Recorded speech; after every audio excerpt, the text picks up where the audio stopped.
तो नमस्कार दोस्तों। और यहाँ पे हम बात कर रहे हैं बंगाल के नवाब सिराजुद्दौला के बारे में। और उनके समय जो युद्ध हुआ था, प्लासी का युद्ध, उसके बारे में हम पढ़ेंगे यहाँ पे। तो प्लासी युद्ध की अगर हम बात करें तो प्लासी का युद्ध जो हुआ था सन 1757 ईस्वी में हुआ था। और अगर तारीख की बात कर लें या महीने की, तो 23 जून 1757 को युद्ध लड़ा गया था और इसमें सिराजुद्दौला की हार हुई थी और युद्ध क्षेत्र छोड़कर सिराजुद्दौला को भागना पड़ा था अपनी बीवी के साथ। और वो भागकर पटना पहुँचे थे, जहाँ मीर जाफ़र के बेटे ने इनका हत्या कर दिया था। तो ये तो युद्ध की बात हो गई। और युद्ध की तारीख की अगर हम बात करें तो प्लासी का युद्ध लड़ा गया था 23 जून 1757 को। और अलीनगर की जो संधि हुई थी ये फरवरी 1757 में हुआ था। और इस संधि को आधार बनाकर ही अंग्रेज़ों के द्वारा, जिसमें क्लाइव और वाटसन नाम के दो लोग थे, रॉबर्ट क्लाइव और वाटसन, इन्होंने कहा, मतलब सिराजुद्दौला के ऊपर आरोप लगाया कि आप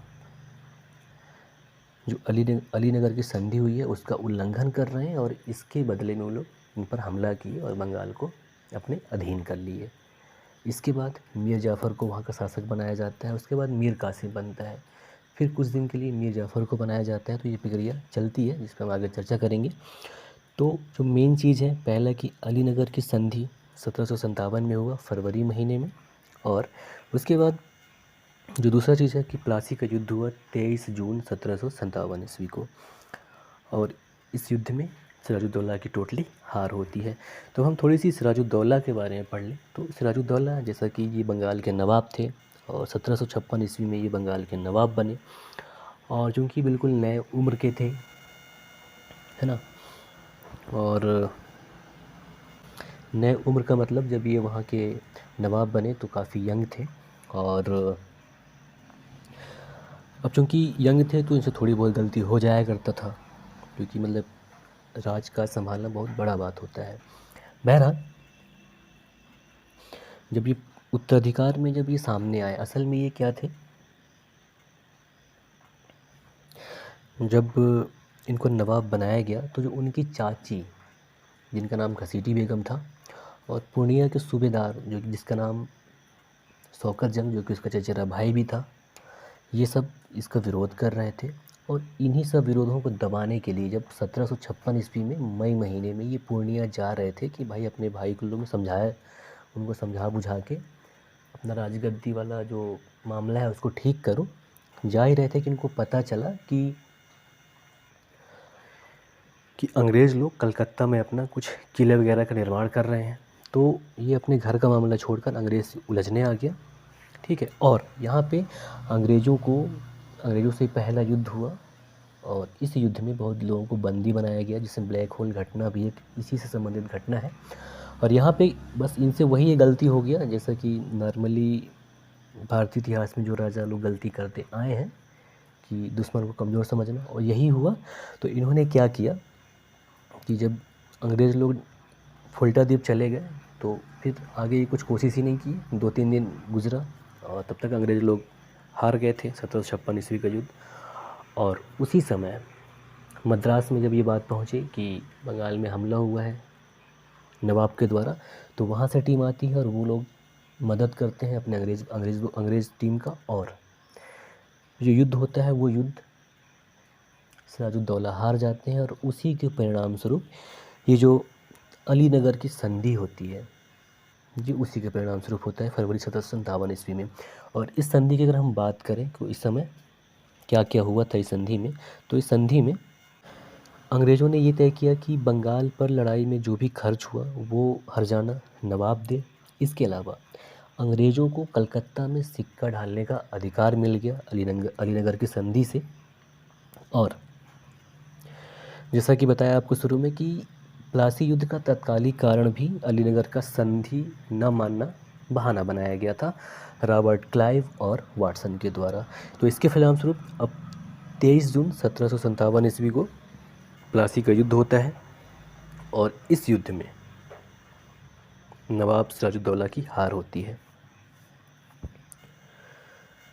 अब हार होने का वजह था कि जो मुख्य जो सेनापति था मीर जाफ़र, वो अंग्रेज़ों से मिल जाता है और इसकी वजह से एक अन्य जो महत्वपूर्ण मंत्री जिनका नाम राय दुर्लभ राय होता है, वो भी अंग्रेज़ों से मिल जाता है। और चूँकि मीर जाफ़र को ब्रिटिश अधिकारी ये आश्वासन देते हैं कि अगर वो युद्ध जीत जाएगा तो मीर जाफ़र को बंगाल का नवाब बना दिया जाएगा।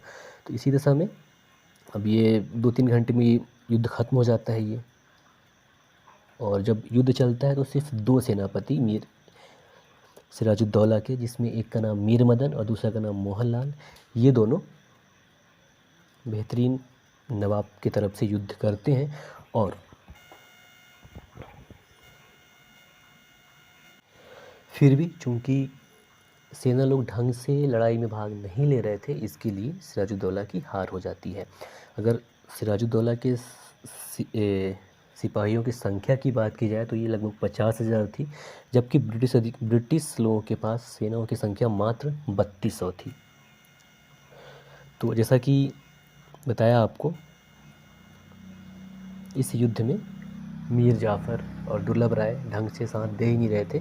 तो अब चूँकि युद्ध ख़त्म हो गया, युद्ध ख़त्म नहीं हुआ लेकिन लगभग हारा हुआ था, तो ऐसी दशा में सिराजुद्दौला युद्ध का मैदान छोड़कर भाग जाते हैं और ये पटना पहुंचते हैं, जहां बाद में मीर जाफ़र के बेटे के द्वारा इनकी हत्या कर दी जाती है।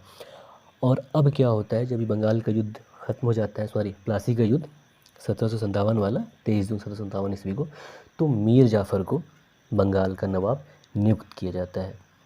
और मीर जाफ़र के साथ ब्रिटिश ईस्ट इंडिया कंपनी तीन संधि तय करते हैं। पहला ये कि जो ब्रिटेन के निजी व्यापारी हैं उनको व्यापार कर से मुक्त कर दिया जाए। दूसरा ये कि जो ब्रिटिश अधिकारी हैं उनको 24 परगना नामक स्थान पर स्थायी नियंत्रण दिया जाए, तो ये मिल जाता है इनको। और तीसरा ये था कि जो ब्रिटिश अधिकारी हैं वो बंगाल के नवाब यानी कि मीर जाफ़र से बहुत बड़ी राशि की मांग करते हैं, जिसमें लगभग 17,50,000 रुपये की मांग करते हैं, जिसको ये धीरे धीरे मतलब दे देता है ये। तो ये था प्लासी का युद्ध और उसके बाद की घटना। और मीर जाफ़र जब तक इन अंग्रेज़ों को लाभ पहुंचाता रहता है, यानी कि सन 1760 तक, तब तक तो ठीक रहता है, लेकिन जब उनका मांग कुछ ज़्यादा ही हो जाता है अंग्रेज़ अधिकारियों का, तो वो पैसा देने के लिए मना कर देता है, गिफ्ट देने के लिए मना कर देता है। तो ब्रिटिश अधिकारी क्या करते हैं, मीर जाफ़र के दामाद मीर कासिम को बंगाल का अगला नवाब नियुक्त कर देते हैं 1760 ईस्वी में। और यहाँ पे ध्यान दीजिएगा कि जो मीर कासिम होता है ये मीर जाफ़र का दामाद तो है ही, लेकिन बहुत ही महत्वाकांक्षी व्यक्ति था। और तो ये क्या करते हैं, जब ये बंगाल के नवाब नियुक्त होते हैं 1760 में, तो ये ब्रिटिश ईस्ट इंडिया कंपनी से ये भी एक संधि तय करते हैं, जिसमें क्या करते हैं, ये वर्धमान, मिदनापुर और चटगांव ये ब्रिटिश अधिकारी को सौंप देते हैं। उसके अलावा 29 लाख रुपए की राशि ब्रिटिश अधिकारी को देते हैं। इसके अलावा ये अब क्या करते हैं, मीर कासिम बंगाल प्रांत पर प्रशासनिक सुधार पर बल देते हुए अपनी राजनीतिक राजधानी जो मुर्शिदाबाद होती है उसको मुंगेर में स्थानांतरित करते हैं। तो 2-3 चीज़ यहाँ पे क्लियर हो गया कि बंगाल की राजधानी मुर्शिदाबाद से मुंगेर मीर कासिम के द्वारा स्थानांतरित की जाती है। तो इस वीडियो में इतना ही। नमस्कार।